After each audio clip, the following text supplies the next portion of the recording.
Apa ini? Biadab, ini kurang ajar. Ini Taliban, ini biadab yang bertua. Memang kurang ajar, ini bawa mata layak dulu sini. Something, what you want?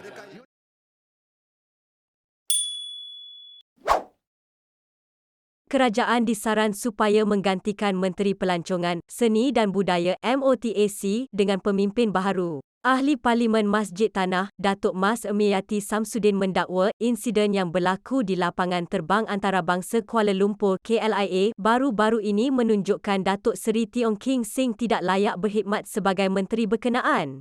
Kalau nak rehatkan beliau, Teo King Sing, sehingga proses siasatan selesai tak perlulah ganti terus dengan yang boleh membantu membangunkan industri pelancongan tempatan. Itu lebih utama, bukannya beri fokus kepada satu perkara, kononnya ada visa pelancongan tetapi berselindung di sebalik visa itu untuk datang bekerja ke negara ini, katanya.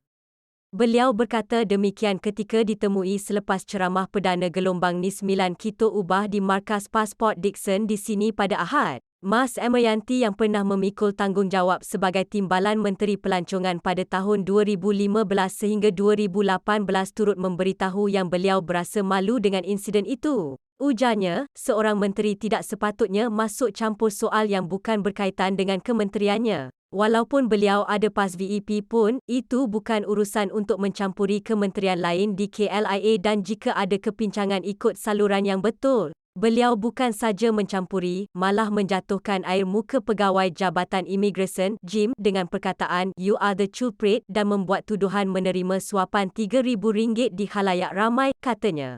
Tambahnya, seorang menteri juga perlu ada budi bahasa yang baik. Ujarnya, berdasarkan pengalamannya di bawah kementerian itu, jika ada maklumat kes-kes tertentu ia akan diselesaikan secara kolaborasi dengan agensi berkaitan. Kita beri maklumat dan biar tindakan dibuat oleh JIM bukannya tindakan melulu dibuat menteri. Kalau penjawat awam pun kita tak hormat, bagaimana rakyat nak hormat kita, katanya. Sebelum ini media melaporkan seorang menteri didakwa menceroboh masuk ke Balai Ketibaan Antarabangsa KLIA bagi membebaskan pelawat China yang ditahan pihak imigresen. Kejadian itu turut tular di media sosial apabila menteri terbabit dikatakan masuk ke ruangan itu tanpa memohon pas keselamatan.